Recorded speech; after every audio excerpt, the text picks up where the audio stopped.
T20 ప్రపంచ cup వచ్చే ఏడాది జరగనున్న విషయం తెలిసిందే. ఈ మెగా టోర్నీ ఫిబ్రవరి 7న ప్రారంభమై మార్చి 8 వరకు కొనసాగనుంది.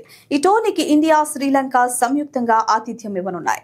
ఇప్పటికే మ్యాచ్ల షెడ్యూల్ కూడా విడుదల చేశారు. అయితే తాజా అప్డేట్ ప్రకారం టోర్నీ ముంగిట ఐసీసీకి జియో హాట్స్టార్ గట్టి జలక్కిచ్చినట్లు జోరుగా ప్రచారం జరుగుతుంది. ఇంతకీ ఆ గట్టి జలక్కేంటో తెలుసా? ఈ స్టోరీలో తెలుసుకుందాం. జియో హాట్స్టార్ ఐసీసీకి ఇచ్చిన గట్టి జలకేంటి అంటే, టీ20 ప్రపంచ కప్ అధికారిక ప్రసారకర్త బాధ్యతల నుంచి తప్పుకుంటామని ఐసీసీకి సమాచారం ఇచ్చినట్లు జోరుగా ప్రచారం జరుగుతోంది. ఇది ఒక్కటే కాకుండా జియో హాట్స్టార్ ఐసీసీకి మరొక షాక్ కూడా ఇచ్చింది.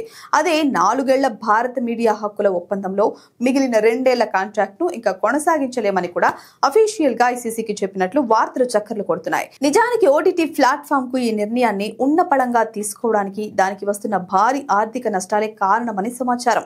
ఒక ఇంట్రెస్టింగ్ న్యూస్ ఏంటంటే, 2026-29 మధ్య కాలానికి భారత మీడియా హక్కులకు సంబంధించి ఐసీసీ ఇప్పటికే సుమారు $2.4 బిలియన్ల ఒప్పందం చేసుకోవడానికి వేట ప్రారంభించిందని సమాచారం. వాస్తవానికి ఐసీసీ జియో హాట్స్టార్ మధ్య 2024-27 వరకు $3 బిలియన్ల డీల్ కుదిరింది.